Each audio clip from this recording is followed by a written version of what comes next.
Good evening, America. It is Tuesday, June 30th, 2015. This is The Refinery, a weekly discussion about solving conservative messaging problems. I am Leslie Price from the Conservative Union. With me tonight is Ryan Bickmore, also from the Conservative Union, J.D. Bryden from Free Radical Network, and Corey and Andy Pate from The Party of Choice. We are live every Tuesday at 8:45 Central at therefineryshow.com. You can go to therefineryshow.com anytime to watch, listen, and subscribe to the show via YouTube or podcast. You can also check out the show live on vigilantlibertyradio.us. That would be on Thursday nights, and then we're on vigilantlibertyradio.us all of the time as well. You can check us out right now at therefineryshow.com, where we have live chat going on, which I'll log into in just a minute. And otherwise, we're going to get the show started. It's been a big week, and eventually we will get to some of the Supreme Court decisions and other things that are going on. But what we talked about at the close of the show last week was that Corey and Andy were going to be not just attending the Western Conservative Summit, they were part sponsors of it, so they had an in on the whole thing, and they had a table there, and so they were at this Western Conservative Summit. I think is the right term. I don't really pay that much attention to it because it's not in Texas. Who really cares? Anyway, they were there. Honestly, we feel that way too. That if it's not Texas, nobody cares. That's awesome. Or are you biased that way towards Texas? Texas. So Texas. Well, actually, that was the theme this year. Texas is awesome. All the other states suck. That's a great theme. The theme was, since this is not in Texas, it doesn't matter. None of. And that seems kind of long, but they fit it in on the big slide. So. You're Coloradans. You're getting smarter all the time. All the time. I think it's being infiltrated, but that's just me. Yeah. So I am interested to hear, given the news that was going on at the time that the summit was going on, but you had quite a few of the presidential contenders there, and certainly movers and shakers with the GOP were at this conservative summit because they wanted to create their sound bites, and they wanted to see and meet and shake and glad hand the movers and shakers and do all of those things. So what all happened? What was the deal? Tell us the story. Well, let's see. I guess we can start off with, were we going to start with the summit, or were we going to start with the follow-up on the story? The summit. Just, Yeah, let's lead with the summit. Oh, go ahead. No, I was going to say, what was the mood of the room? What were people talking about? How was it, how did people respond to it? Well, it was a more somber crowd than past years, just because there's been a lot of drama locally in Colorado, but also with the Supreme Court ruling. And I think a lot of people were feeling kind of bruised and battered. So I know I got a lot of questions about gay marriage, and then I also got a lot of questions about fracking, because we've got our Freaking Love Fracking ad. So that was kind of fun, actually, to get to have those discussions with people and educate them. A couple funny stories. One lady, she came over and she saw the ad and she's like, "Oh, I thought fracking was bad." And I was like, "Well, no, what have you heard?" We had a conversation, and I explained it to her. She's like, "Oh, well, thank you for telling me what it is. That's really helpful." And then maybe 5 minutes later, she came with her friend in tow, and she tells her friend, "You need to talk to this lady because she knows all about fracking." And the lady looks at her friend and goes, "But you told me fracking was bad." And the lady says, "No, I told you I'd heard it was bad, but that I didn't know. So you need to listen to her because she can tell you all about it, and she can tell you what it's really all about." It was really embarrassing after the entire summit. Corey's walking around with these people following her in robes. And it's just... it freaked me out at first, and then she said, "Oh, it's because I was talking fracking." Oh, got it. That's okay then. Do we have to feed them? No, we didn't. But I did give her a Diet Mountain Dew. So, well, that's good. The gay marriage thing was kind of... there was a lot of anger. Most of the anger I heard, though, honestly, was not over the ruling itself, but rather over the tremendously obnoxious, mean, vicious celebrating that was being done on social media. People were very, very hurt, and not just by liberals, trolling. but it was by conservatives who have long felt this way, and supported it, saying and you should, I won't even go into it, but just things I can't repeat on air. Well, and much of it was under the banner or under the hashtag of Love Wins, and they're saying some of the most hateful things. And it's, the irony is lost on so many people. That the victory, which many of us object to the victory because it wasn't legislative. It didn't come through the people. It was mandated by our betters, these unelected bureaucrats that we tend to object to just philosophically. And they're forcing this opinion on us when, you know what, the country probably would have gotten there in another year or two on our own legislatively. 14 states got there legislatively. Ireland got there legislatively. And the Supreme Court did not have to force it on us. And it would have been better had they not. But they did force it on us. And then in addition to that, we have people and every media company and companies corporations all, I don't know, not really kicking us when we're down, because I wasn't down, but they were not being very gracious winners. Well, really quick here. Yeah, basically the reason people were so upset is 3 words: mean people suck.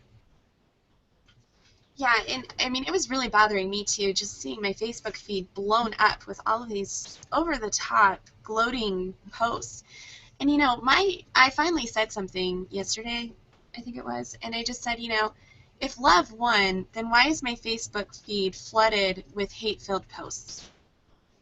And I got a lot of likes on that, and I got quite a few good comments. And I just said, I have friends on both sides of this issue, but what really bothers me is this in-your-face gloating that is going on against Christians, because a lot of Christians do have legitimate concerns, and especially fellow conservatives, they need to stand back for a second and listen to what their fellow conservatives are concerned about, because we're seeing all of this this hate that is geared toward people who disagree with the lifestyle, which just isn't fair.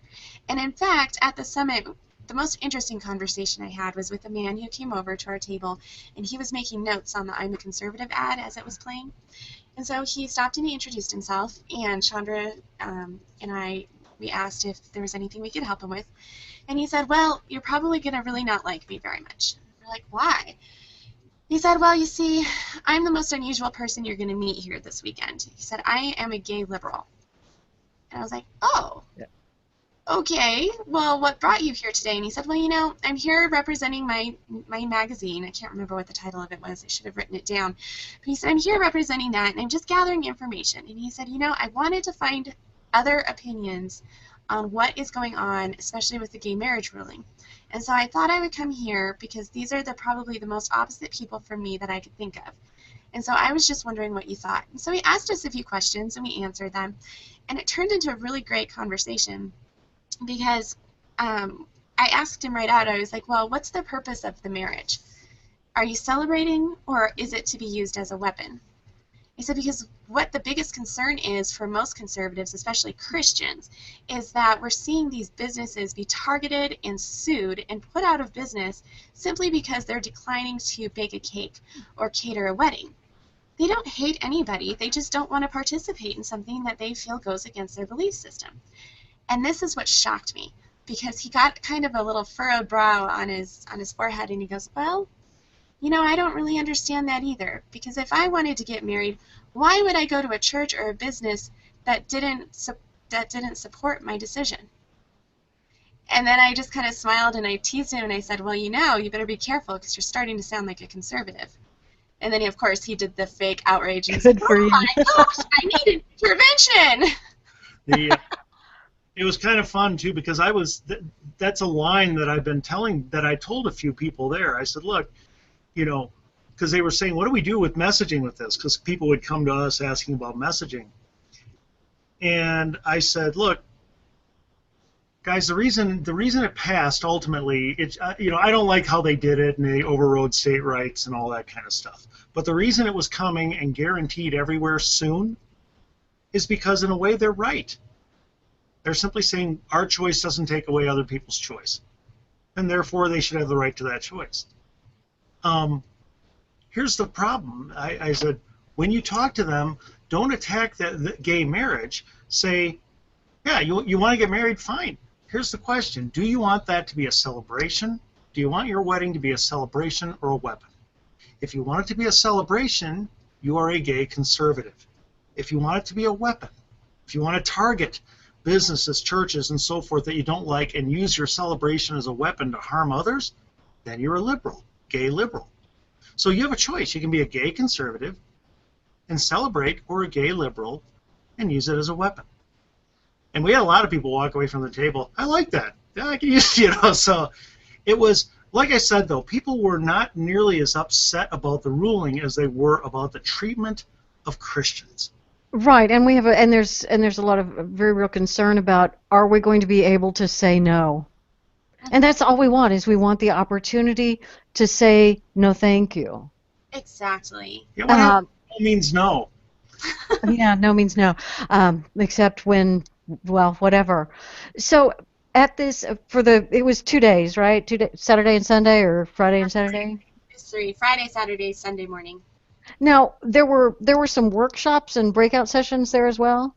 Yeah, there were quite a few. We weren't able to attend any just because we were super busy at our table. Could you get a feel for which kinds of sessions were the more popular ones? Yeah. You know, what the people were kind of going for or wanting to get out of their attendance there at the summit? Yeah, I think most people were looking to be equipped.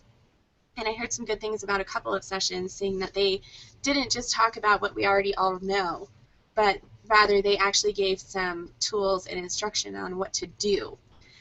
Because I had one man come over, and once again, I just didn't take notes, so I can't remember which organizations presented those workshops, but those were the ones that got the highest reviews. They were the ones that were not just the rah-rah.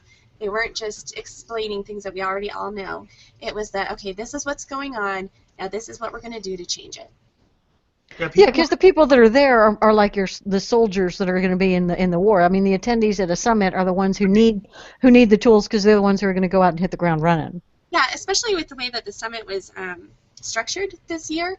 It was broken up a lot more a la carte style, which I thought was interesting. So if you only wanted to go to the evening presentations, which had the big keynotes like Ben Carson and Louis Gohmert and Rick Santorum and people like that, then it was like $25 to go to the evening session.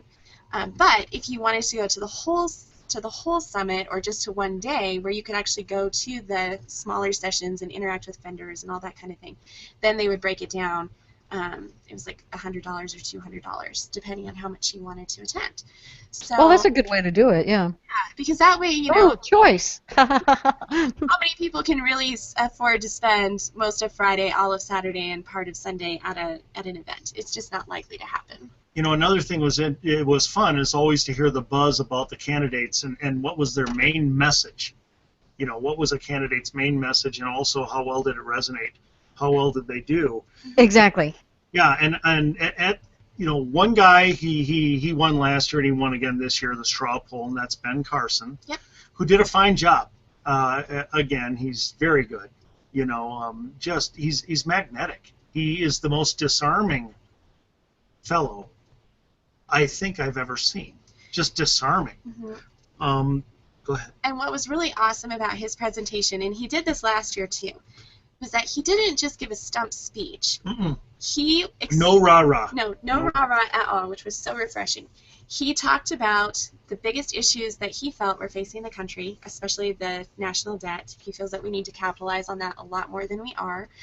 But he breaks down actual ideas and plans to implement in order to fix all of these problems. So whether it's Obamacare, he gave some great examples of how you could use health savings accounts to basically become mini insurance companies for every family.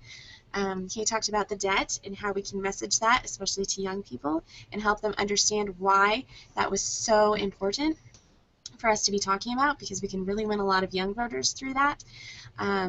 He talked about gun control again, which he clarified again that he is not against the Second Amendment. He supports it 100%. I believe his exact words were, "To all of those who keep saying that I am not supportive of the Second Amendment, that is crap." which of course had everybody freaked out because we couldn't believe that he said crap at the Western Conservative Summit. So that generated a ton of tweets. That was pretty funny. They were because he said crap, really? It was the way he said it. It was And, the way he said it. because he's such a, like I said, disarming, calm, Polished and professional, and then all of a sudden he's just like, that's a bunch of crap. He belongs in Colorado because listening to Ben Carson is like smoking weed. And I've never smoked weed, but I've seen people do it. And it relaxes you, and there you go. But I will say this. Here's what I got out of Ben Carson. We are really not hammering on the national debt like we should. He said, and I'm going to tell you right now, he's dead right. We should be putting together ads to run on young people's stations. Like Generation Opportunity, Gen Op ads and stuff like this, going directly at the debt and showing them what this is going to do because young people, if you don't talk about it, out of mind, out of sight, out of mind. But if you do talk about it, it scares the bejeebies out of them, and and it's a good fear, right?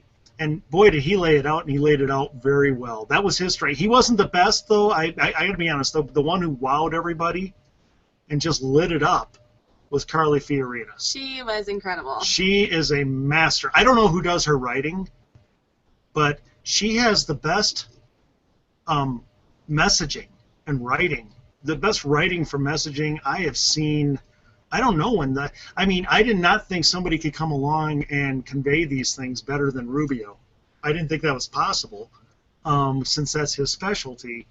But she is the best I've ever seen. I mean, she's better than Reagan at going at. I'm serious. At going Whoa now. We're getting into.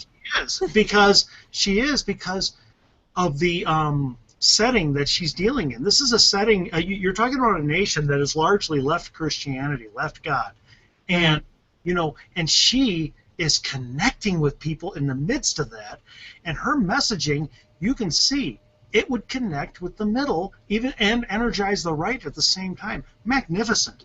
Oh, very impressive. And she took second in the straw poll, but on the radio afterward, I'd listen to radio shows and people would be talking about the summit. Everybody just said, well, who is the best? And they all were saying the same thing. Oh, Fiorina. Yeah. What are her key topics? She's not isolated to one. Her main one, of course, is, that's the thing. She's so good on everything. It's like you set out 8 targets with bullseyes on all of them. She grabs a shotgun, blasts one blast of buckshot, and hits bullseyes in all 8. So she's got the diversity and the do you think she's got the on her feet skills? Because I would think that as a successful CEO, she would have really developed the ability to take any issue and really hammer it live on her feet thinking. Right, and that's not needing to be scripted so much. Right, and that's where I think, because what I always think about is how well is somebody going to respond in interviews and on debate. I don't think Carson would be very quick. I think Cruz would be very quick and brilliant. Mm-hmm. I think she would be quick and brilliant. Oh my gosh, is she good? Yeah. Just responding. Rubio, of course, is just brilliant. And let's face it, debates are mostly short interviews anyway. I mean, it's a question and a few, and they're not debates. We don't have the candidates debating each other on stage like Lincoln Douglas. I don't know why we call them debates anyway. Well, and the thing that I really have found that I've found appreciating about her approach is that she can take a complex issue. She goes right at the heart of the matter. She flips it on its head, and then she makes people see the other side of the issue. And you feel good about it. Oh my God, we've needed that. The movement has needed that so badly. You feel good about it. Gay marriage, right? Everybody's all, and she said she didn't mind except that they overrode the states and they went the wrong way. But she said, look, we gave same-sex couples full benefits at Hewlett Packard. At HP under she says I did that for them happily. Because it was a business decision, and it was to make her employees happy and to compete against other companies and hire the best talent, and that's a perfectly valid reason to make any kind of decision.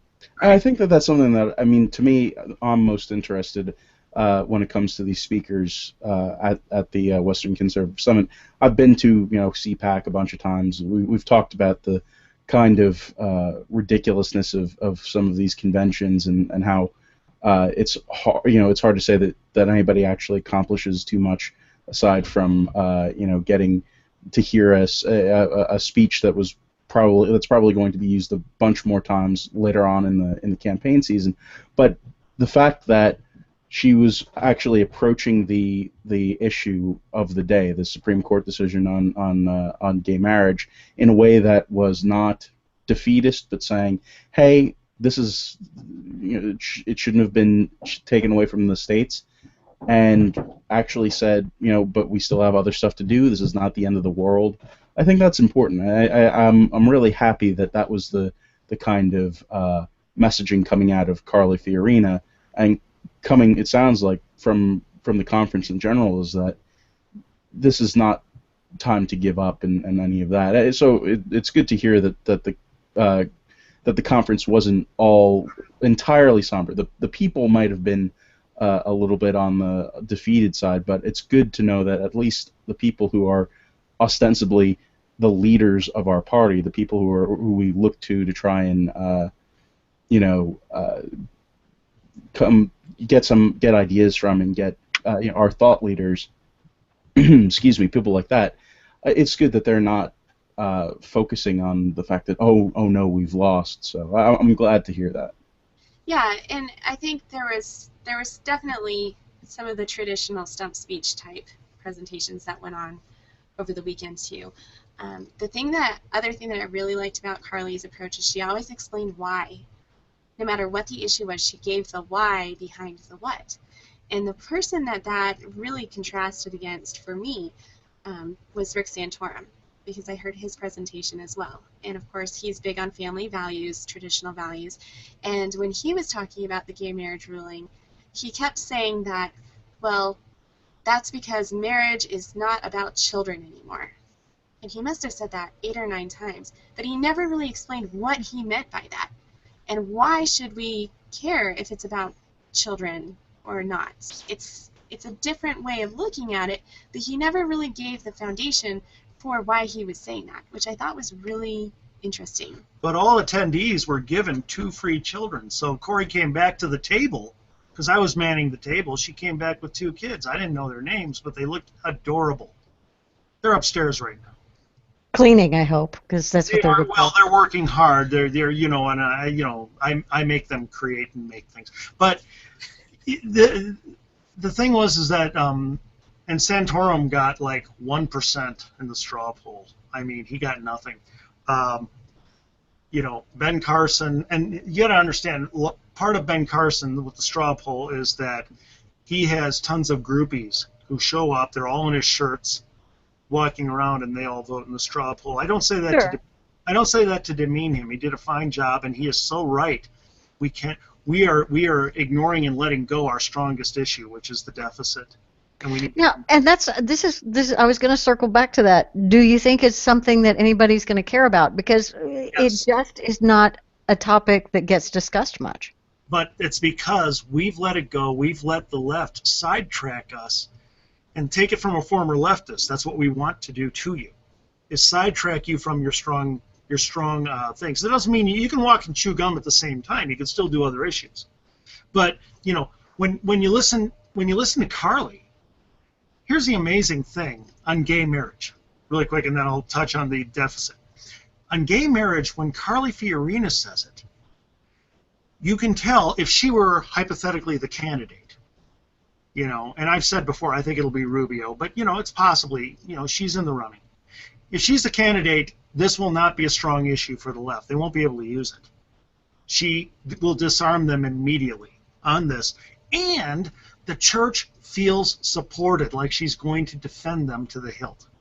So the church will feel supported, but the left will be disarmed. It's amazing. It's really something to listen. Like I said, I don't know if it's her. I assume she just has a couple really great writers. As for Ben, though, we had forgotten how much the deficit really, really works. And the left has sidetracked us off of that. We got to come back to it, folks. It is a magnificent topic, and it is all strong on our side. Yeah, that's something that definitely we should look into going forward. Just how we should message that and approach that as a topic, because that's something I don't think that people in their day-to-day lives are excited to hear somebody talk about. Hey, how are you doing? How are the kids? Did you know the debt is trillions and trillions and trillions of dollars, and it looks really, really bad, and we need to do something about it, and it's kind of an emergency. So vote Republican. I don't know. I think that's where my question is. I don't understand how we think that that's a killer issue, because I don't know that I don't know that we can get our side to pay enough attention to figure out how to message it, and I don't know that we can get other people to pay enough attention to listen to us message the shit out of it. For me, the problem on that is that it's such an abstract concept. It's like we've been thinking that everything's going to collapse for so long, and they've artificially inflated the currency and things like that, and they're doing so much with the money, just inflating, deflating, borrowing more, writing it off, that it's like, is there ever going to be a day of reckoning? Like, for me, it's hard to imagine anything happening. It's hard to imagine the Weimar Republic happening, or Venezuela right now, or even with this Greece thing. They've defaulted. They're not going to pay. So what are we going to do? Well, no one's going to go take them over. Right? Like, what's going to happen? Nothing. They'll be like, oh, okay, well, too bad. It's one of those topics that you have to study in order to be able to opine on it or to really even understand it, and that means that it's a topic that most people are going to turn off, as opposed to abortion and gay marriage and Kim Kardashian and all of the shallow subjects that everyone and the Confederate flag, all of these things that people feel qualified to opine on without having to read the article. No, because here's the thing: you can't just have somebody speak it. You got to show a graph, and I mean show the graph. Do the cool graphics with it growing and how it slopes up, and then show visuals of Greece and what's happening there. We have a spectacular example of what's coming our way. I remember I showed some young, fairly liberal people just pieces of Paul Ryan's Path to Prosperity where he did that. Okay. Their jaws dropped. They wouldn't vote Democrat again if you put a gun to their head. I think the thing that you need to think about, though, is that the problem with that with that thing is how are you going to get the graph in front of their faces? Like, I'm sorry? And John Gabriel has a great graph that he's done at Ricochet, and I saw him republish that at Twitter today. It's really with the slope, and then it gets steeper and then steeper, and oh my gosh, and it is scary. Yeah, I think that if we were to do, like Andy's been saying, I think if we were to do some ads, which we'll get to work on that. I think if we did some ads and some visuals and memes and things like that, I think that would be a place to start. And when the graph is climbing up, you say what this means to you. Okay? Yeah.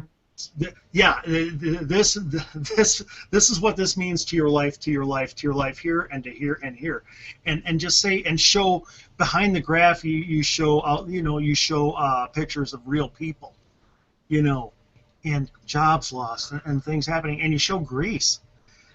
Greece is going to be no story initially for Americans because they don't know about it. It's going to be a big story here in a couple weeks as it starts to come over here. In the main and it's going to ricochet through our markets, and there's going to be there are going to be follow-on effects, but there might be some interesting pictures coming out of Greece of poor Greek people standing in line trying to get cash out of the ATM. Well, I do know when Rand Paul talks about this with young people, they listen. And I saw on a similar topic of things that you wouldn't think matter but do.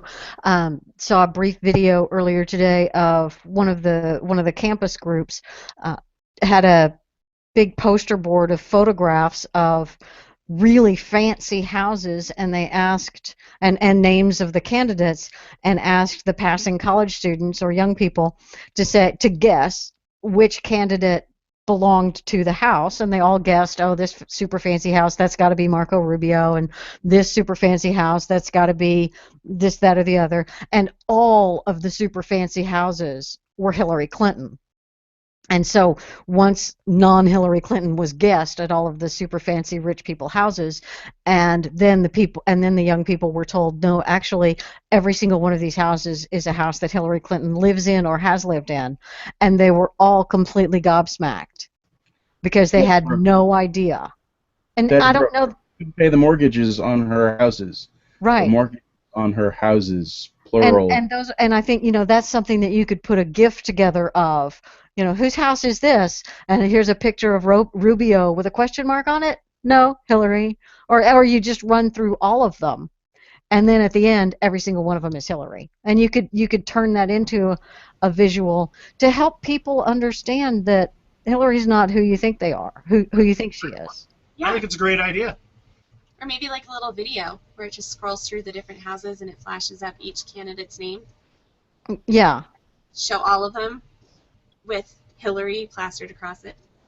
Or even if we could get aerial videos of the actual fairly modest houses that most of our candidates actually live in, and we go, here's a modest house, and it's Rubio. Here's a fancy house, and it's Hillary. Modest house, and it's Walker. Fancy house, and it's Bernie Sanders. And we just kind of do that and play up, because you know what?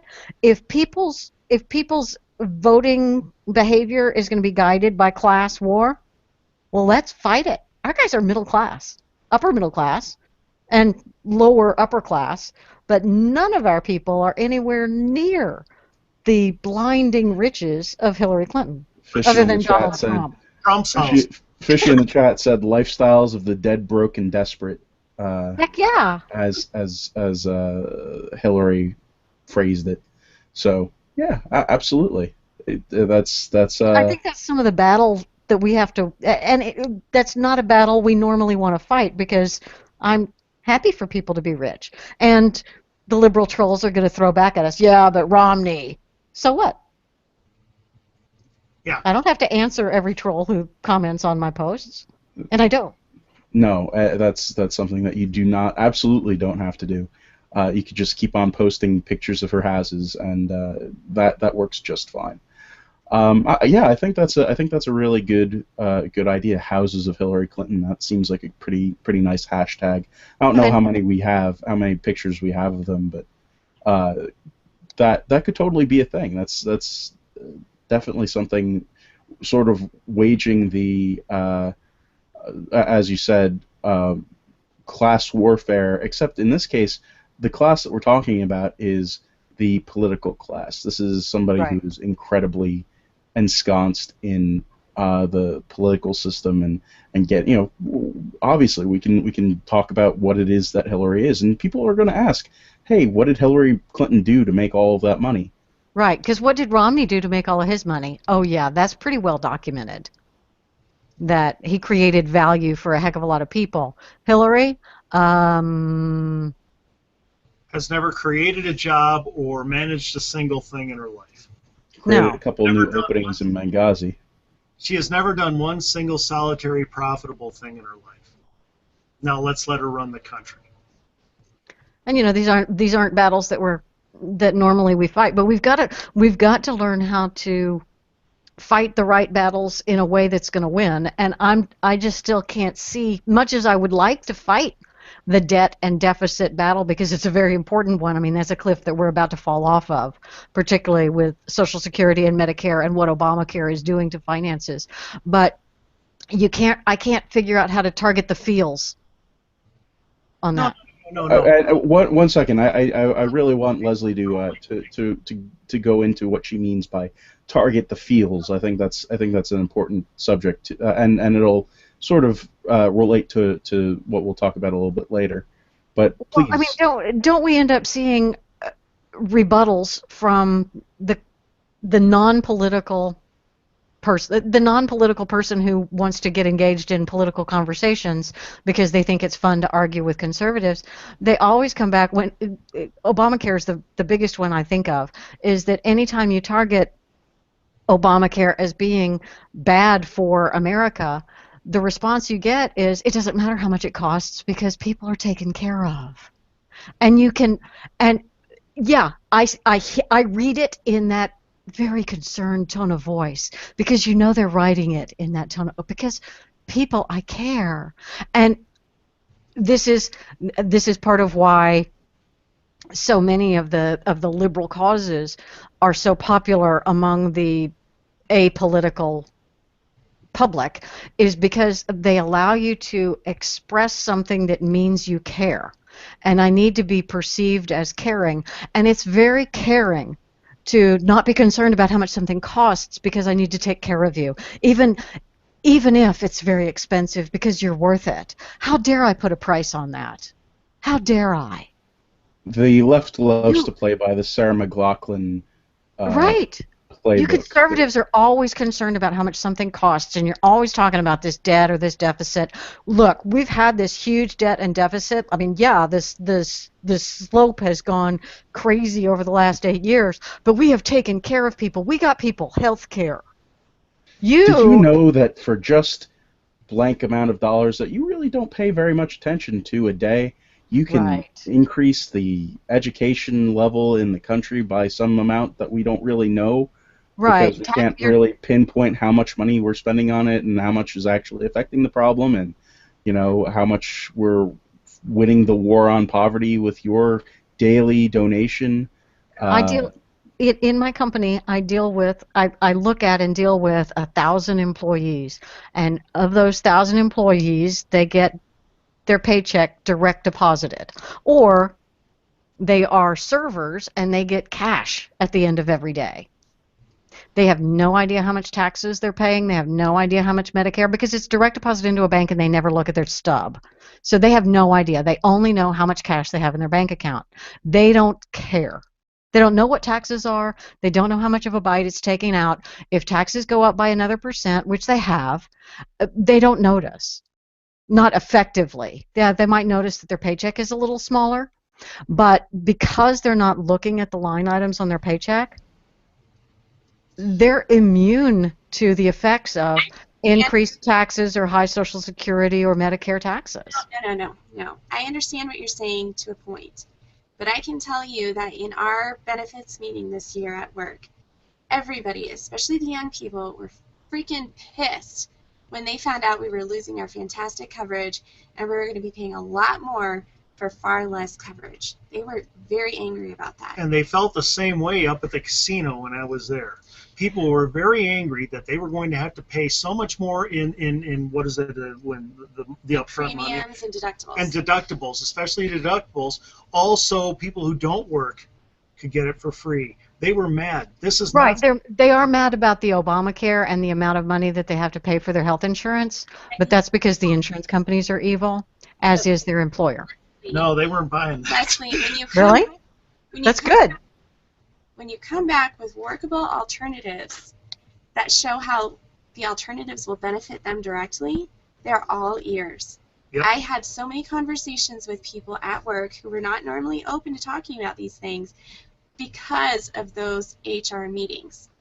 The other thing is, one thing that I do think that we have ceded ground on, and we shouldn't, is Social Security. And I know that a lot of people are like, oh, young people could care less about retirement and Social Security. No, that is not true. When you start talking about Social Security with anybody who is 40 or younger, especially 35 or younger, they all roll their eyes and are like, yeah, right, I'm never going to see a penny of it. At least I've got grandparents that my money is going to. They're bitter about it, and you can talk to them, and you can say, well, hey, let's look at what some other countries have done. How about, I think, Switzerland? They require a certain percentage of your paycheck to go into a retirement savings account, but you have full control of that money. And so it opens up so many fantastic opportunities to discuss these things. And then once they get engaged and you start discussing these issues and showing them how if they had more control over those things themselves, they would ultimately have more choices, then you can talk about things like the debt. And suddenly, $18 trillion sounds like something they should probably pay attention to. Yeah, and there's one other big benefit of this.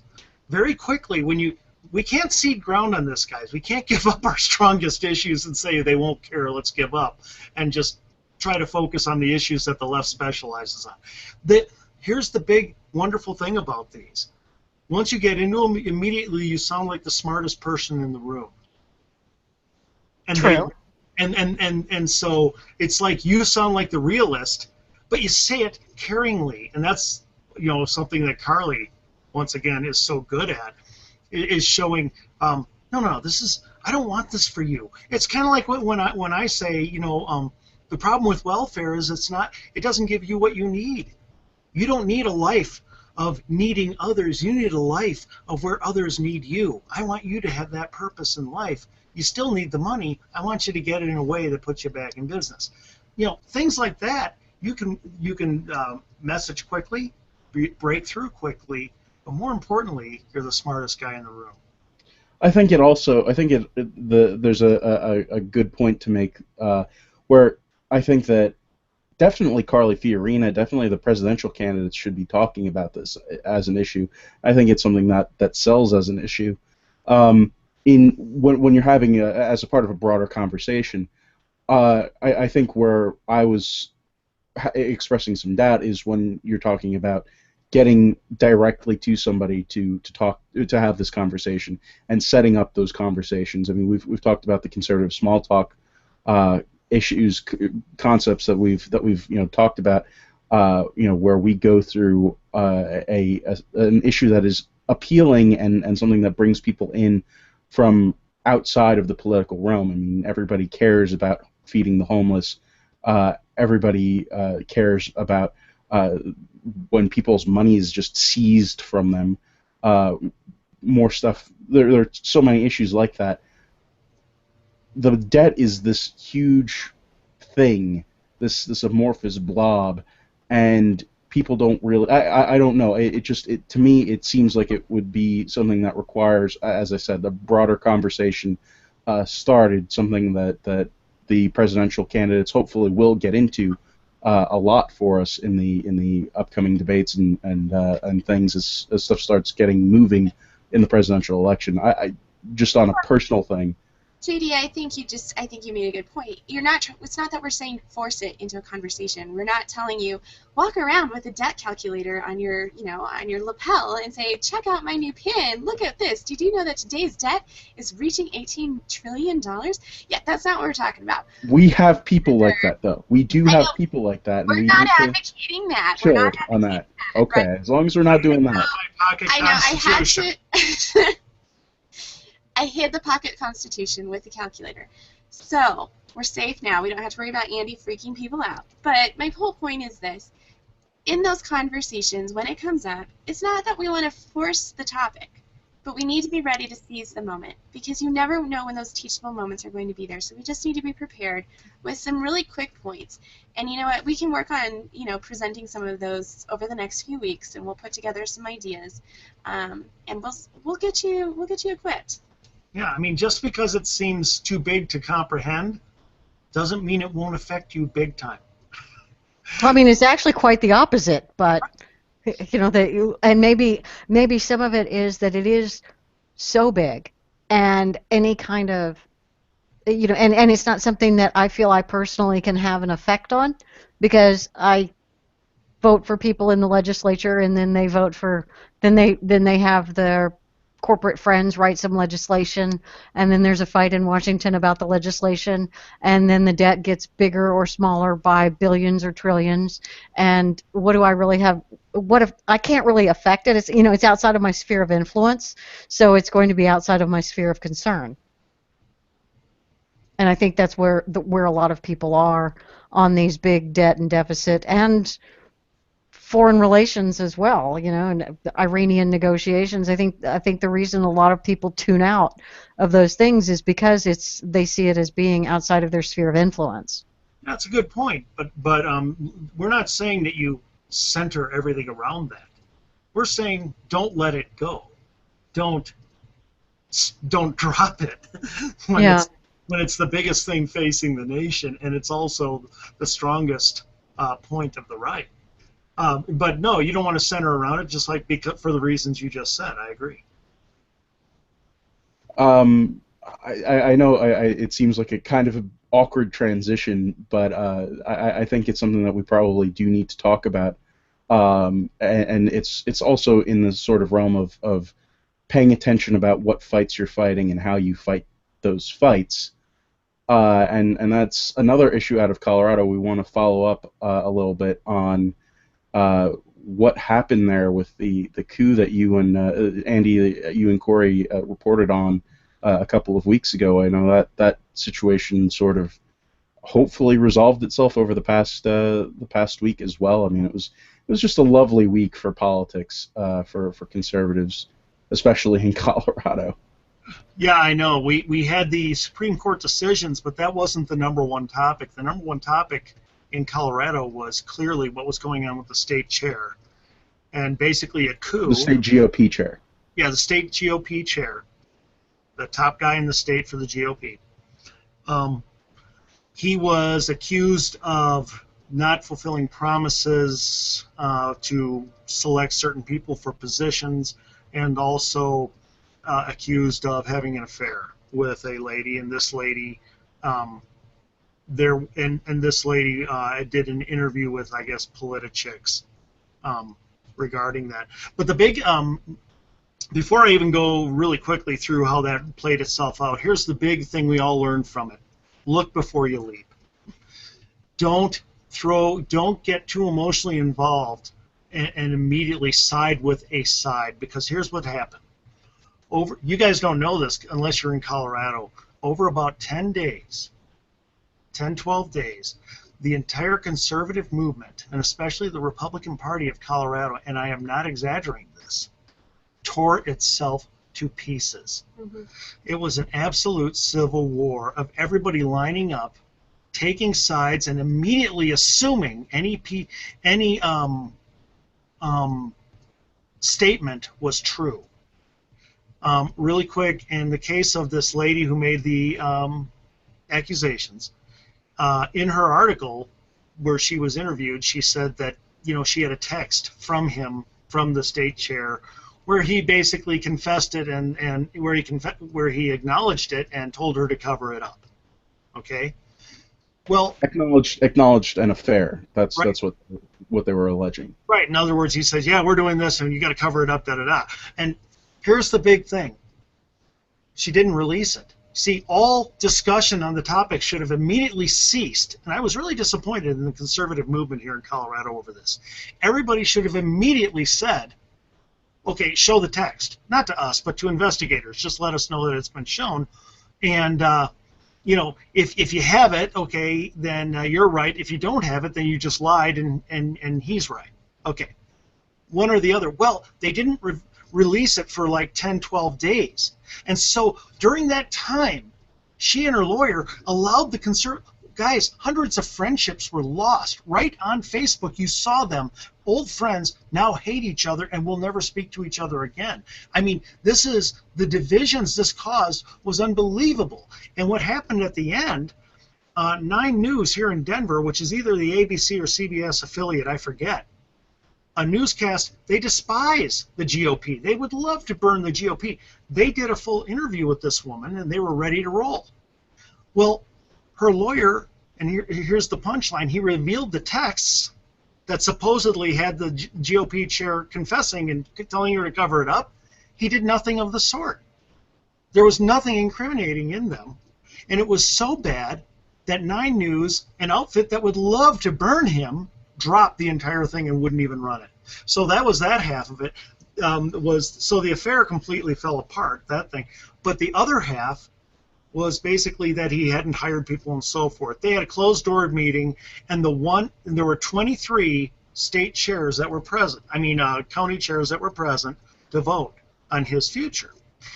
The one who brought it forward was the only one in the end, after they saw all the evidence, who voted for him to be removed. It was 22-1. Everybody overwhelmingly said, you have nothing against this guy. Okay, during that time, leading up to this, you had people swearing up and down that he had to be gotten rid of, calling on him to resign, calling on him not to put us through all this and all this. I didn't know. I don't know the situation. I was never there anyway. I'm just watching all this. I'm watching people tear each other apart. They did all this, and in the end, the affair side completely fell apart, and the complaints completely fell apart. They had nothing against the guy, and here we have torn each other apart. Look. Now, was the entire reason they wanted him to step down because he had cheated on his wife and had this affair? No, allegedly, and that was something that they were not able to even remotely. They didn't prove, yeah. but because I believe he had an affair, that means he's totally not good enough. No, the main reason it was alleged that they were going to use that as leverage to get him. Here was the allegation that the main reason they wanted him out, and they admitted this, was because he did not hire people that they wanted hired into executive positions with the state party. Which means he wasn't as much of a crony as they wanted him to be? They wanted, and these or he was doing the wrong kind of cronyism. Right, and these people are heavily Tea Party. They wanted him to hire their Tea Party oriented. But here's the thing, he hired. Okay. Well, and he hired, but there were people in the Tea Party on both sides of this issue who were defending him as well, because the Tea Party put him in to office. He had just 3 months ago knocked out the previous state chair, who was establishment, and he was Tea Party backed. But the Tea Party then decided he did not put enough of their people into positions of influence, and which is exactly what the Tea Party is supposed to be fighting against, isn't it? Right. But just so you know, I'm not ripping on the Tea Party. You know, I love the Tea Party. I'm part of it. But and there were people in the Tea Party also defending him. Power corrupts. I mean, it just always does. No matter whether you're considering yourself Tea Party or Rhino or Coffee Party or anything, you get to a position of authority and you want to continue your authority. I mean, that's just kind of the way human beings are. Yeah, and it was a really odd grouping of different interests on each of these sides, because you had some super establishment people and super Tea Party people who were totally for him stepping down, and then you had the exact kind of people on the other side who were defending him to the hilt.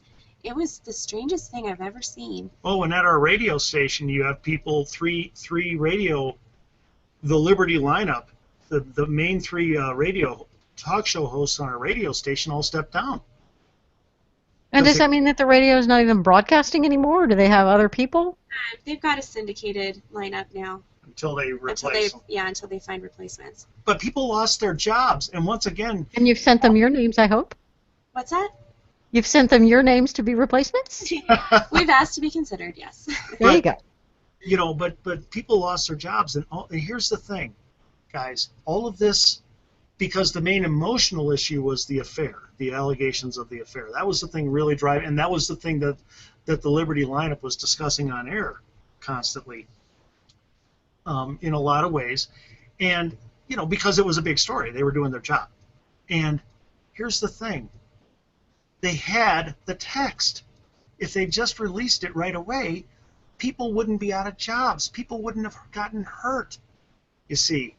And I'm not down on anybody who was involved, you know, good people, but that's why I'm upset, because good people are really hurting now as a result of all this. It's really sad. Look before you leap. And conservative momentum in Colorado has been lost. Right. Yeah. Yeah, a lot of because this has eaten up, you know, this ate up weeks of effort preparing for the Western Conservative Summit. Yeah.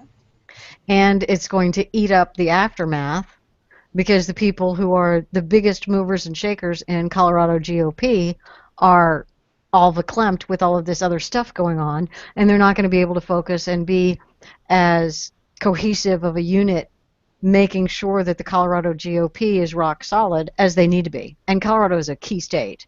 Right, and because of all the hurt feelings, it's going to be really difficult to build a coalition and get people to pull together to win elections. That's what's got me the most concerned. You know? But it's greed and dishonesty and lack of forthrightness, you know, because there was accusations that may or may not have been false, and evidence that was withheld, and standard, all the bad things about human beings, the way we are. I mean, none of it's really particularly shocking. It's just kind of, it's damn sad.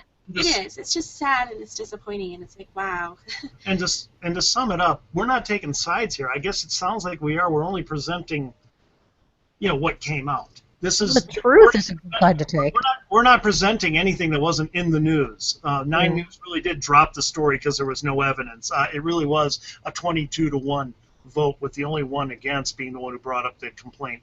I mean, it really was a blowout. But the big thing is that because people looked before they leaped and immediately tore into each other. Here's what I believe. I believe the conservative movement right now, I can identify with two words: dry timber. Any spark sets us off. Mm-hmm. And we've got to change, folks. We've got to stop being dry timber. We are so ready to attack each other. And that helps the left. Right, and we're attacking each other, which is ridiculous. And you know what? The other side is dry timber as well, and they attack us. So, if this is kind of a horrible thing, but if everybody's going to be dry timber, could we all at least focus on our actual opponents rather than each other? It would be nice. I mean, from an outside observer's perspective, the thing that's so disappointing about this is that I'm sure, were lots of good voices that were out there that probably were proponents of, certainly were not establishment voices, but were voices for, whatever you want to say, Tea Party conservatism or libertarianism or whatever. People who are interested in some seriously, large changes as far as conservatism goes, who are no longer going to be out there and spreading their word.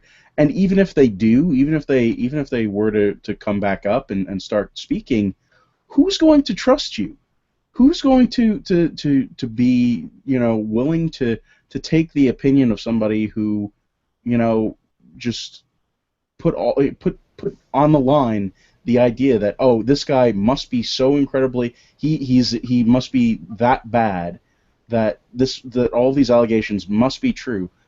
Who trusts that person?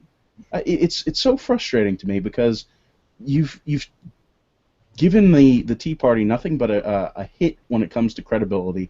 It's taking the rug out from a movement that's good, and I mean, it's so frustrating from the perspective of somebody who's trying to be in grassroots and trying to help move us in a liberty direction.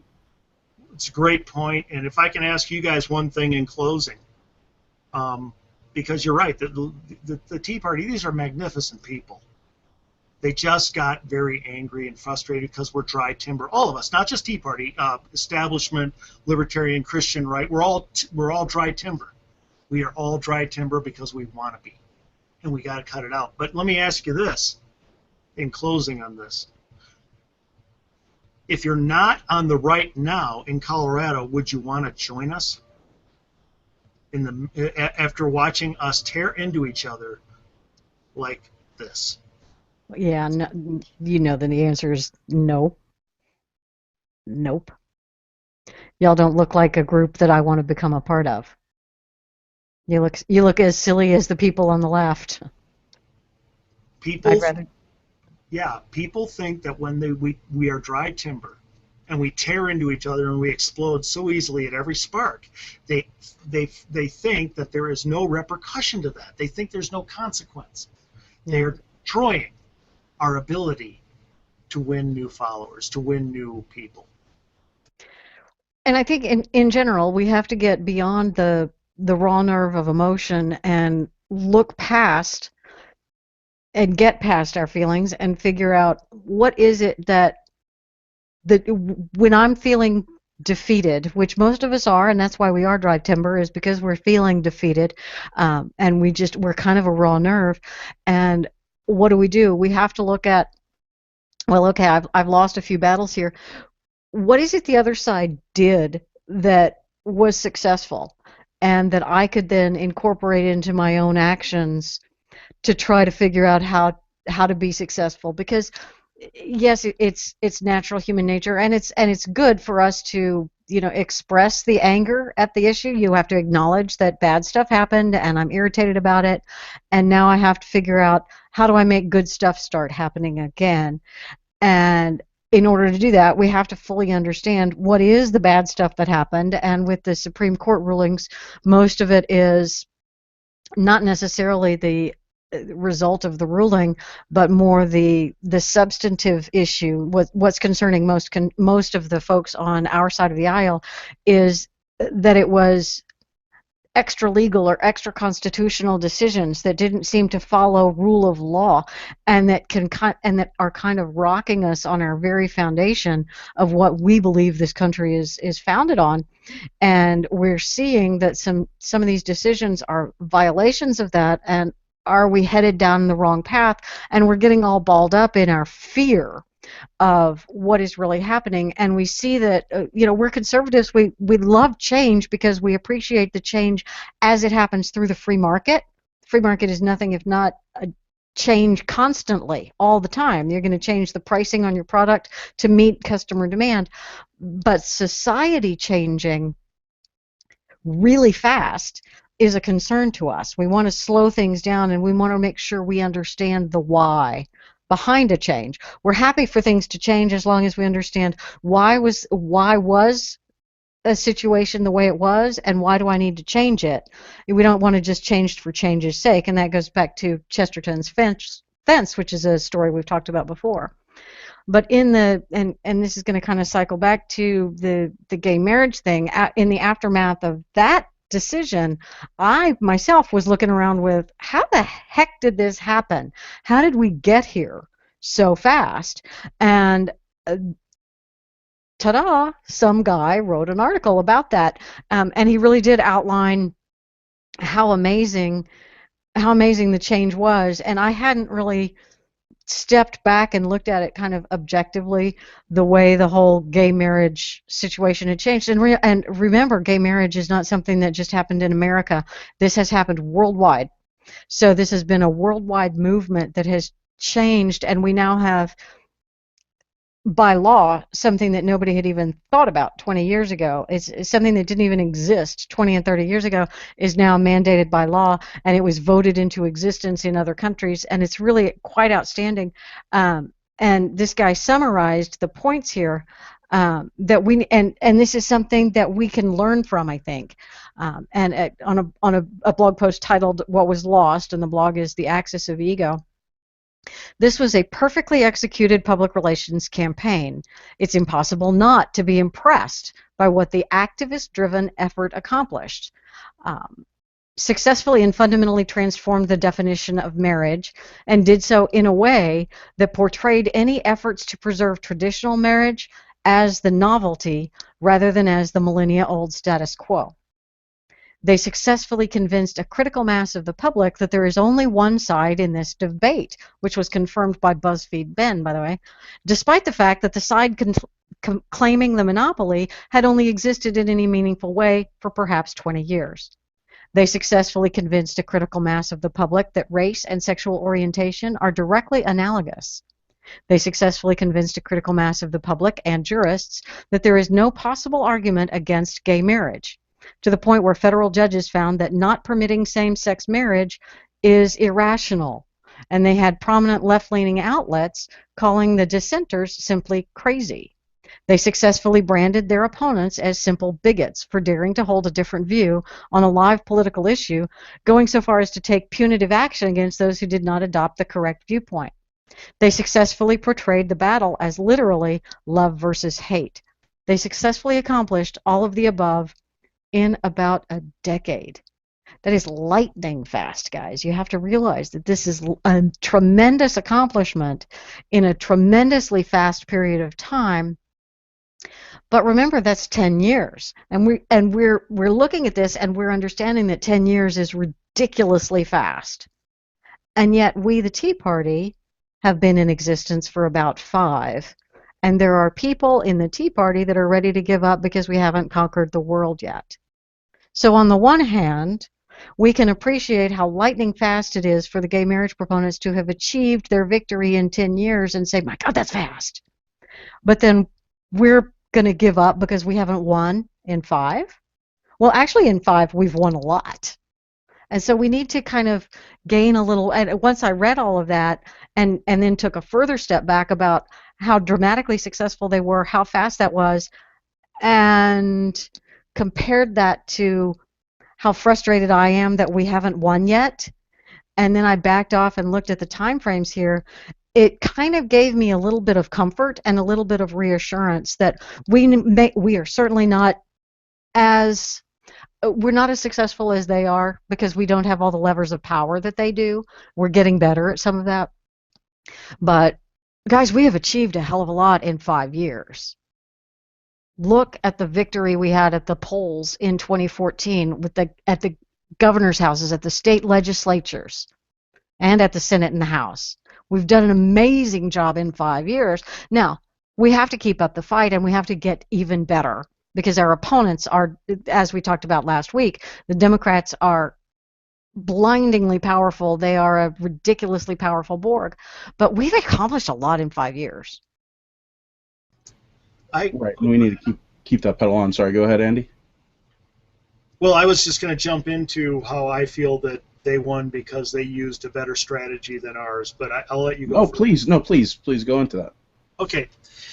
When we do our seminars on choice words that win, one thing we teach people is that there are 2 ways to approach an issue, to try to win on an issue.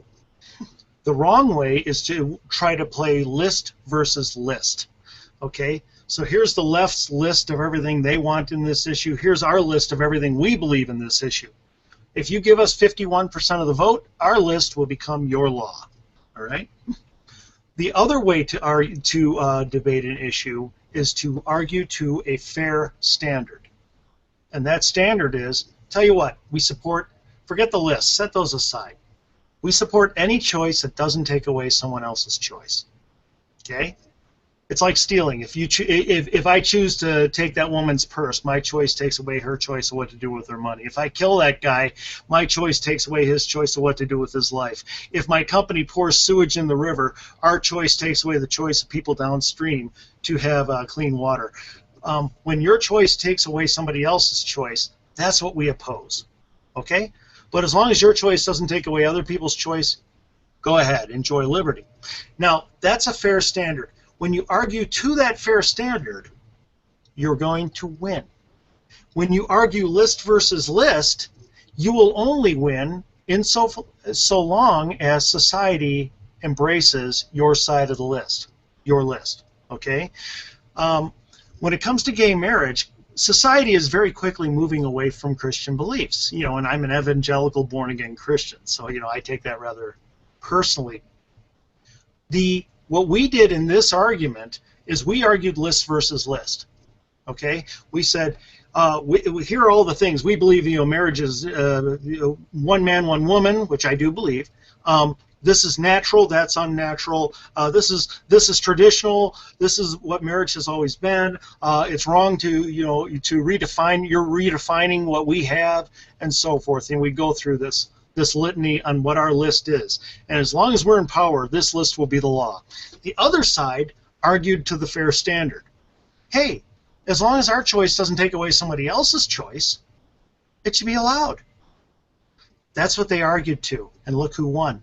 Now, everything you just read off, those are the reasons it happened very quickly, because they were very mobilized and very effective. I agree with all of that.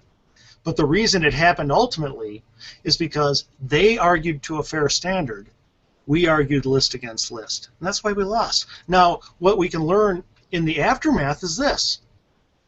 We need to argue to a fair standard going forward. Okay, yeah, 2 gay people want to get married. That's fine. That's your choice. I don't want my religious beliefs to be your laws. But I don't want your choice. I don't want that choice to take away my choices of religious freedom, of when you use that choice to go after a business, a bakery, a photographer, or a church, now you're using your choice to take away other people's choices and liberties. And that's what I oppose. And once again, that gets back to, Do you want your wedding to be a celebration or a weapon? Now, if we argue to the fair standard going forward, we're going to win, and we're going to win big. One would hope. I mean, we've talked about here a bunch of times about just how awful it looks and how badly it plays to the middle, to the fairness brigade, to the people who care about those sort of things. The same people who are ostensibly supporting gay marriage, but are not themselves gay, would be appalled about the thing that happened up in Canada with the jeweler. That situation, which we talked about a few weeks ago, talking about all of these horrendous situations where people are put out of business because of bad publicity. That you would hope that those kind of situations would spawn a understanding in the middle that this is not cool to make people, to force people to behave in a certain way that's against their religion. You would hope that's the case. It's going to be tough. I think that's going to be a very difficult fight for us to fight. And you saw with Memories Pizza what happened there, the kind of tumult that was caused, and I don't know. I'm not sure if that was anything more than a push. No, actually, JD, this actually proves my point. Because you're right in everything you just said. But here's why. The reason people don't want to listen to how our side is being violated is because our side is pushing its list. They know that our side, what it really wants to do is take away the choices of others in this area. Okay? Make my religion into other people's laws and so forth. They understand there's an element of our side that would like to do that. And there's a large element of our side that wouldn't. But they don't hear that. The problem is this. You're thinking in the context of how we've been fighting this all along thus far up till now. And up till now, the left has fought to the fair standard. We've fought list against list. So in that, when you're fighting list against list, they're not going to care about your side of the fair standard. They see you as a conqueror and as a controller. When we have a great opportunity right now, because this was going to happen anyway. It was going to be legalized everywhere, but they tore off the scab quick. It's legalized everywhere. Suddenly, the entire issue is now switched to our favor. Right, and you mean that because fair standard. Yeah, because now people, as I said, the middle feels as though, oh hey, all right, it is totally all right for no matter what state these people are in, they can get married now. We're done. We solved it. It's done. We're good. Right.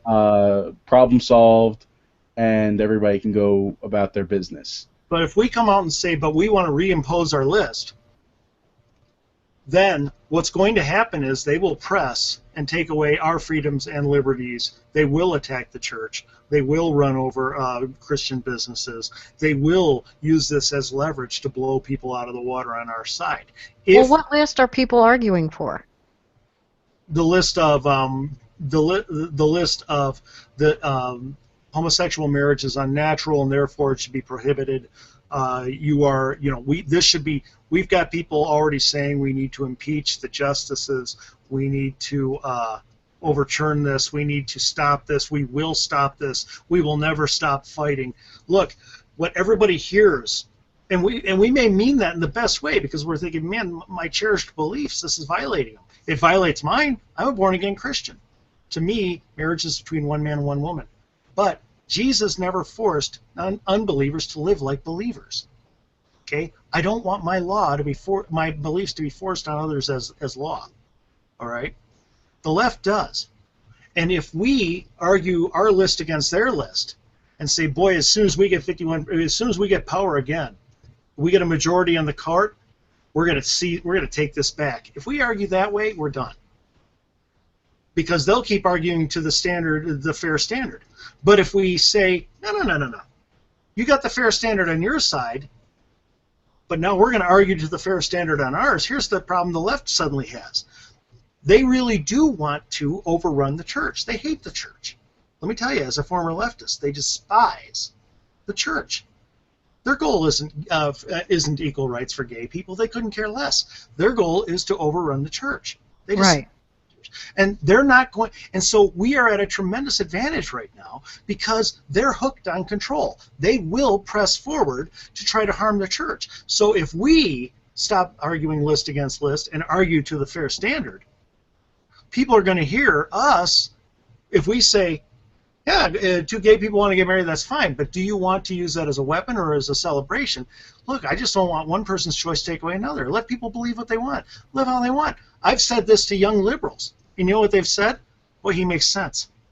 That makes sense. Yeah, I like that. That's fine. Yeah, believe what you want as long as you don't.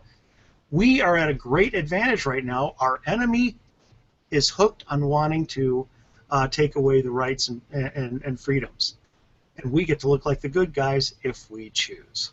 Well, and that choice, if we choose, is something completely different from what is actually happening. I mean, this is something I saw tweeted today, and I didn't realize it was happening, but apparently Greg Abbott in Texas is still upholding. There's a fight that's going on. He's saying that they're going to. The article that I read, you have to look past the headlines and you have to look past the tweets because this is absolutely not an issue that is going to be discussed saliently on Twitter. The article that I read was that he advised employees of the state, who are his employees, that they do still retain their right to object to performing any duty that would cause them to violate their religious beliefs. They have the right to do that. They might get fired for doing so, and that he will be finding and putting them in touch with lawyers who will protect them. He didn't say anything that isn't blindingly obviously true. I, as an employee of anyone, even the state, have the right to refuse to do something that would cause me to violate my deeply held religious beliefs. If I do object to performing that duty, I might get fired for it. That is in fact true. I can still refuse to do it because I'm not a slave.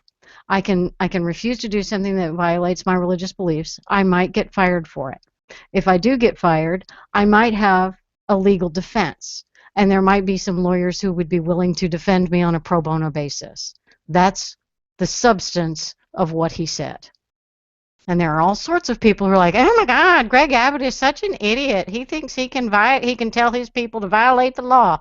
No, he's not an idiot, and that's not what he said. You're an idiot because you're just trying to say something on Twitter that's going to get you retweeted. No, he's arguing to a fair standard. He's saying exactly they should not have their choices overrun by the choices of others. Exactly. And he's saying that in a nation of the rule of law, they have the right, and they might get fired, and they would have a legal defense for it. And that he will try to put them, he's not doing anything on a state basis because I don't think he can. He's very aware of what his limits might be, but that there are probably going to be pro bono outfits that are prepared to defend clerks who refuse to sign a marriage agreement. And he even said in his article that if you as a clerk refuse to provide this marriage certificate because of a deeply held religious belief, and there are other clerks available who will do the job, then you have an adequate defense under the Religious Freedom Restoration Act. Yeah, so we're prepared that we're going to have to defend ourselves, but what we are defending is fairness and equal respect and tolerance under the law. We're not looking to break the law in any way. At least that was my reading of it. Yeah, I mean, the right can learn. You know, this is people, as long, we have been in this list versus list mode for so long that we see every victory of the left as progressively moving us further and further and further and further in this direction, and that the pendulum never stops moving. But what we don't understand, have you noticed that? That we always feel that way? Oh, they got this, now they're going to get that. They got that, now they're going to... Here's the thing. That's because we've been fighting list versus list. So you keep losing one more piece of the list, another item, another item, another item, because people don't see you arguing to a fair standard. So all they want to do is keep taking away anything they don't like of your list. But Right. here's the good news, folks. If we stop that and argue to a fair standard, the left just exhausted their side of the fair standard. They just exhausted it. This isn't no longer an issue that they can make, that they can score on anymore. They just exhausted their end of the fair standard. Anything beyond this now cuts into the other side and is unfair. So if we argue to a fair standard, drop the list against list, we're going to win. Right. Aside from the example in Texas with Abbott, we do have some on our side who are saying that we need to have constitutional amendments set back, put all doing all this stuff to pass legislation saying that marriage is between a man and a woman, going through all of that stuff, and we do have those people on our side. So we want to try not to fight the last battle. We want to fight the current battle. I think that's a very big point that we need to make. Is fighting the current battle is probably more important than fighting the last one at this point in time. I just said great point. Great point. Well, hopefully people can deal with that. I know it's not going to. This is the single issue for a lot of people out there, and I don't want to say anything bad about that, because that's your, if that's your thing, that's your thing. But I don't know. It seems like there are going to be a lot of targets for the left to pick to still sort of use this issue. They can continue to fight the previous battle if we continue to fight the previous battle, and we lost the previous battle, so we need to pay attention to that. Right. Well, and you're right. We have to reframe it in terms of the fairness and the rights. We have ended up not talking about the rights. We've ended up talking about the list against list, and we have a public that doesn't even really understand the concept of we should both be free to do what we want to do. You should be free to gay marry, and I should be free to not make a cake for you.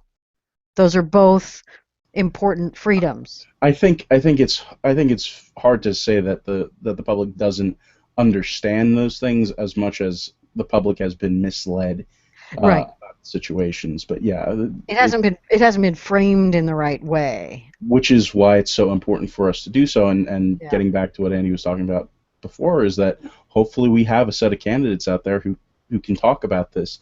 And that's the thing, is that as much as this is something that we need to do on a person-to-person thing, as much as this is something that we need to do on a personal activism side, it's hard to talk about these things and keep people's attention for very long, because it's a tough issue. But when it's brought to the national stage, and I'm sure it will be, hopefully our messengers on the national stage don't screw this up. Hopefully they get what Andy's saying, and hopefully we don't fight that old battle on the national stage. Hopefully we align closer to what Andy's talking about there. Well, one-on-one, I put it real simple. I say, no problem, do what you want. Just let other people do what they want. And when I put it real, and you can explain it beyond that if they're curious. But if you simply say that, 90%, especially of young and independent voters, those ones who hate us, they go, I like that. Yeah. Another thing that I want to talk about while we're here on this post-mortem of these two issues, the Obamacare decision and the gay marriage one, is getting back to talking about the fact that people are demoralized and all that terrible stuff. Now, and Leslie covered it before, saying how much we've accomplished in just a short amount of time.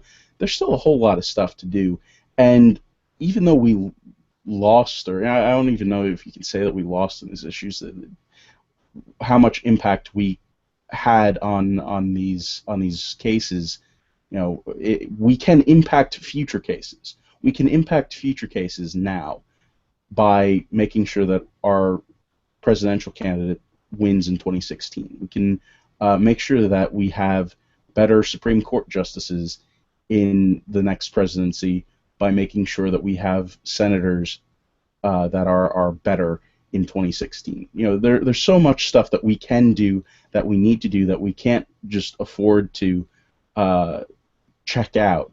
And you know, this happened the last time that Robert screwed up on the Obamacare decision. The first time he saved Obamacare. I know, exactly. The first time that he saved Obamacare, everybody was screaming and running around with their heads, like their heads were cut off.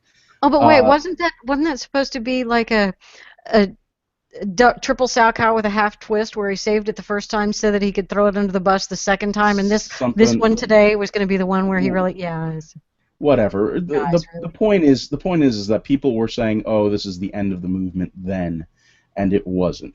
And people are saying that this is the end of the movement now, and it's not. Calm down, people. Simmer down.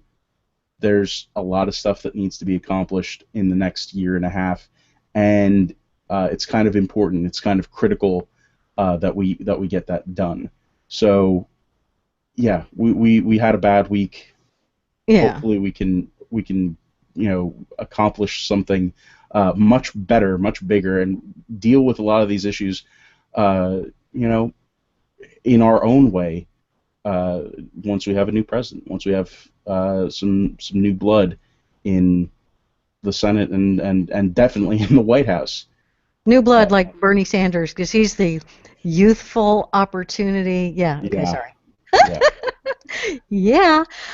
And one of the things that I see so much disgust and hatred for the people in Washington, and Washington is largely the problem. And the people who want to just check out, I'm fine with that. I get it. I totally understand. Please don't check out of the conservative movement completely. Check out of being involved with the politicians in Washington, because nobody wants to spend their entire day thinking about these people that are heinous. So maybe refocus and look at your state legislators, or maybe even people or issues in your state or in your neighborhood that don't fill you with hate and rage like the people in Washington do, and work on those issues. Work from that angle on things that rejuvenate you and make you positive and make you happy and make you feel like you're really doing something good for your neighborhood and yourself and your family and your world. Work, get elected to the school board, or work to help a good person get elected to the school board, or something. Just go out and talk to all your friends about conservative politics and help them become conservatives. Do the kind of conservative movement growing things that aren't focused on these people that are horrible and heinous and that you hate. But remember, definitely be growing the conservative movement, because that then becomes votes for Republican people in your state, which become votes for Republican legislators and Republican senators and the Republican president, who then will get rid of, or who then will get maybe slightly better SCOTUS judges. I mean, it all works towards the goal. You don't have to be, the pyramid of goals, strategy, and tactics. There's an awful lot of tactics there at the base of the pyramid that work towards the goal of a Republican president, which is the most immediate goal. You don't have to be even paying attention to any of the 24 people that are running for president. You can totally ignore the presidential election, although you do need to vote in November. Get people out to vote. And get people out to vote. But if you're working on a very local issue down at the at the bottom of the pyramid, if the tactic that you're working on is a very local one on a different side of the pyramid than some of the other people are working on, that's awesome, because it still is going to flow up to the goal of Republican president and all of that kind of stuff. But you're working on growing the conservative movement in a way that makes you happy and feel like you're doing something good. Because if you're spending your day bitching about stuff on social media, you're making yourself unhappy, and you're not doing any good for the movement. So do something positive and good that makes you happy and makes your family happy and makes you a productive member of society, but still engaged in the conservative movement. Disengaging from the stuff that makes you angry and happy doesn't mean disengaging from the conservative movement. It just means move to a different part of it. Can I ask a question? What if everybody basically purposed in themselves, for every bitchy post I do complaining, I need to propose one positive thing? it's like a swear jar except for Pretty being filled up with upset spirit. about. Yeah. Yeah. I like the idea. I like the and I myself try to do that anyway. Try to be helpful and guiding and inspirational. Even if it's just sharing Panda at the Disco. Did you even see that, Corey? I thought about you when it's. She loved it. She went to bed. Sorry. Oh, okay. We lost her. We lost her. I'm wifeless right now. I'm single. I'm playing the field right now. until I go to bed, which will be here in a bit. So yeah, we're gonna obviously that gets cut out. That we can't have Corey hear that. Exactly. Don't think she'd worry. No. I do like the idea of one positive for every negative. Yeah, and it's a good positive thought to end on. And really quit spending so many posts on presidential candidates or Senate candidates or anything that's going on in Washington, because there's a heck of a lot of opportunity for conservative movement topics that are not senators, congressmen, legislators, or POTUS candidates. There is stuff in the world beyond that. I'm not sure what. I hear rumors. I don't really know myself, but I do hear rumors. Ryan, you've been awfully quiet today. It's probably because I told him to go on mute before I started the show, and now he's like scared to go to unmute. I just wasn't at all prepared. I hadn't read anything for the show. I've been really busy at work, so didn't have too much to say. Wait, do you think we know what we're talking about before we start talking? We have fooled you, haven't we? We're making this up as we go along, man. It's called free association. Dude, just chime in and talk. Exactly. It's not exactly free association. We're not beatniks? No, we're not beatniks. No, absolutely not. Maybe you, Andy. How do you guys know I'm not wearing a striped shirt and sitting here with my bongo drums on my lap? Because you're clearly a cartoon detective. And I'm smoking a Gauloise or one of those French cigarillos. No, you're holding a magnifying glass. Yeah, and your other hand's in your pocket. So Corey wears a goatee. She does. I assumed that about her. She's just very deep. Very deep. A goatee and a turtleneck. And we read free poetry and free verse and all that stuff. There you go. Absolutely. Okay, so the silliness quotient has increased, and we have expired our 1.5 hour time limit. We should probably sign off for the week, don't you think, gang? Yeah. Probably. Yeah, probably so. All right. Well, I will say thank you very much for watching and listening and participating this week. We'll be back next week, and it'll be after the 4th of July, which we should call Independence Day because 4th of July is just a day on the calendar. It's an important day because we celebrate the birth of this nation, greatest nation on God's green earth, as Hugh Hewitt says. Is Hugh? Or Dennis Prager? Maybe it's Dennis Prager? Michael Medved. I listen to all of those guys, so yeah, Michael Medved, greatest nation on God's green earth. Hugh Hewitt is the one who does Morning Glory, Evening. Oh my gosh, I can't believe I forgot that. Push the button. Morning Glory, Evening Grace. Morning Glory, Evening Grace. Wow. Okay, I just forgot. Anyway, thank you guys. We will be back next Tuesday at 8:45. Listen to us on therefineryshow.com. That's therefineryshow.com. Thank you very much. See you next week. Bye.